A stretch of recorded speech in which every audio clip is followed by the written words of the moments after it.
ಹೊಸ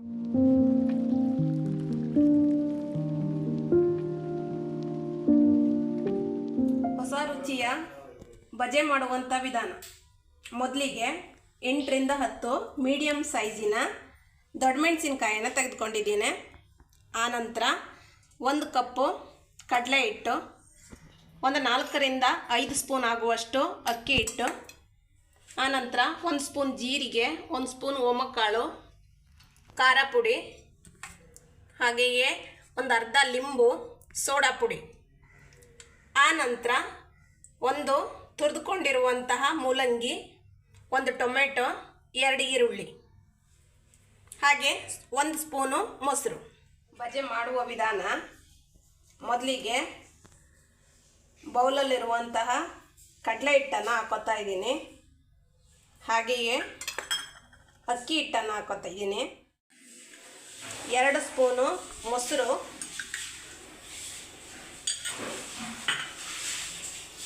ಆನಂತರ ಜೀರಿಗೆ, ಓಂಕಾಳು ಇವೆಲ್ಲವನ್ನು ಕೂಡ ಇದಕ್ಕೆ ಹಾಕೊಬೇಕು.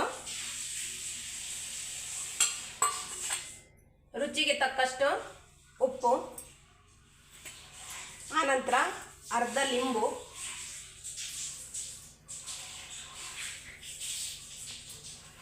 ಇವೆಲ್ಲನ್ನ ಈಗ ನೀರು ಹಾಕಿ ಕಲಿಸ್ಕೋಬೇಕು. ನಮಗೆ ಒಂದು ಹದಕ್ಕೆ ಬರುವವರೆಗೆ ನೀರು ಹಾಕಿದ್ದನ್ನು ಕಲಿಸ್ಕೋಬೇಕು. ಹಿಟ್ಟು ಈ ಕನ್ಸಿಸ್ಟೆಂಟಿ ಬರುವವರೆಗೆ ಕಲಿಸ್ಕೋಬೇಕು. ಆನಂತರ ಕಟ್ ಮಾಡ್ಕೊಂಡಿರುವಂತಹ ಮೆಣಸನ್ನು ಈ ರೀತಿಯಾಗಿ ನಾವು ಈ ಹಿಟ್ಟಲ್ಲಿ ಸ್ಟಿಪ್ ಮಾಡಬೇಕು. ಒಂದೇ ಸೈಡ್ ಈ ರೀತಿಯಾಗಿ.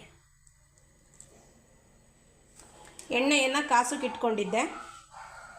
ಎಣ್ಣೆ ಈಗ ಕಾದಿದೆ. ಈಗ ಇದನ್ನು ಎಣ್ಣೆಯಲ್ಲಿ ಬಿಡ್ತಾ ಇದ್ದೀನಿ. ಈ ರೀತಿಯಾಗಿ ಒಂದೊಂದೇ ಎಣ್ಣೆಯಲ್ಲಿ ಬಿಡ್ತಾ ಹೋಗ್ಬೇಕು.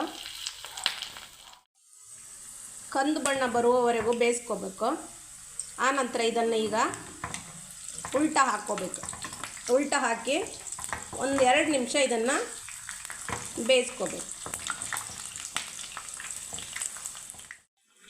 ಈಗ ಇದು ಎರಡೂ ಕಡೆ ಸಂಪೂರ್ಣವಾಗಿ ಬೆಂದಿದೆ. ನಾವು ಇದನ್ನು ತೆಗೆದು ಒಂದು ಪ್ಲೇಟಿಗೆ ಹಾಕ್ಕೊಳ್ಳೋಣ. ಕರೆದಿರುವಂಥ ಬಜೆಗೆ ನಾವೀಗ ಚಿಕ್ಕದಾಗಿ ಕಟ್ ಮಾಡ್ಕೊಂಡಿರುವಂಥ ಈರುಳ್ಳಿ, ಟೊಮೆಟೊ, ಆನಂತರ ತುರಿದಿರುವಂಥ ಮೂಲಂಗಿ, ಇದ್ರ ಬದಲಾಗಿ ಕ್ಯಾರೆಟನ್ನು ಕೂಡ ಹಾಕ್ಕೋಬೋದು, ಕೊತ್ತಂಬರಿ ಸೊಪ್ಪು, ಇವೆಲ್ಲವನ್ನು ಕೂಡ ಈಗ ಸ್ವಲ್ಪ ಉಪ್ಪು ಹಾಕ್ಕೊಂಡು, ಹಾಗೆಯೇ ಸ್ವಲ್ಪ ನಿಂಬೆಹಣ್ಣನ್ನು ಹಿಂಡ್ಕೊಂಡು ಎಲ್ಲವನ್ನು ಕೂಡ ಈಗ ಮಿಕ್ಸ್ ಮಾಡ್ಕೊಳ್ಳೋಣ.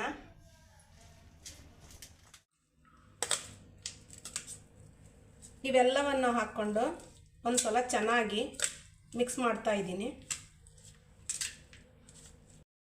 ಇದಕ್ಕೆ ಸ್ಟಿಪ್ ಮಾಡ್ಕೊಳ್ಳೋಣ. ಈ ರೀತಿಯಾಗಿ ಕರೆದಿರುವಂಥ ಬಜೆ ಎಣ್ಣೆ ಕುಡಿಯೋದಿಲ್ಲ, ತುಂಬ ಕಡಿಮೆ ಎಣ್ಣೆ ತಗೊಳ್ತದೆ. ಯಾಕಂತಂದರೆ ನಾವು ಇದನ್ನು ಈ ರೀತಿಯಾಗಿ ಓಪನ್ ಇಡ್ತೇವಲ್ಲ, ಅದಕ್ಕಾಗಿ ಎಣ್ಣೆ ಕಡಿಮೆ ತಗೊಳ್ತದೆ. ಹೀಗೆ ಪ್ರತಿಯೊಂದಕ್ಕೂ ಕೂಡ ಇದನ್ನು ಸ್ಟಿಪ್ ಮಾಡ್ಕೊಳ್ಳೋಣ.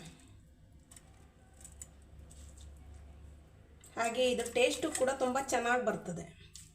ಸಂಜೆ ಹೊತ್ತಲೆಲ್ಲ ಇದನ್ನು ತಿನ್ನೋದಕ್ಕೆ ತುಂಬ ರುಚಿಯಾಗಿರ್ತವೆ. ಸ್ಪೆಷಲ್ಲಾಗಿ ತಯಾರಾಗಿರುವ ಬಜೆ ರೆಡಿಯಾಗಿದೆ. ಹಾಗೆ ತಿನ್ನುವುದಕ್ಕೂ ಕೂಡ ರುಚಿಕರ ಆಗಿರ್ತವೆ. ಒಮ್ಮೆ ಎಲ್ಲರೂ ಕೂಡ ಮನೆಯಲ್ಲಿ ಇದನ್ನು ರೆಡಿ ಮಾಡಿ ತಿನ್ನಿ ಟೇಸ್ಟ್ ಹೇಗಿದೆ ಅಂತ ಹೇಳಿ. ಹಾಗೆ ಎಲ್ಲರೂ ಕೂಡ ನನ್ನ ಚಾನಲ್ಗೆ ಮೊದಲನೇದಾಗಿ ನೋಡ್ತಾ ಇದ್ದರೆ ಸಬ್ಸ್ಕ್ರೈಬ್ ಆಗಿ, ಇಷ್ಟವಾದರೆ ಒಂದು ಲೈಕ್ ಕೊಡಿ.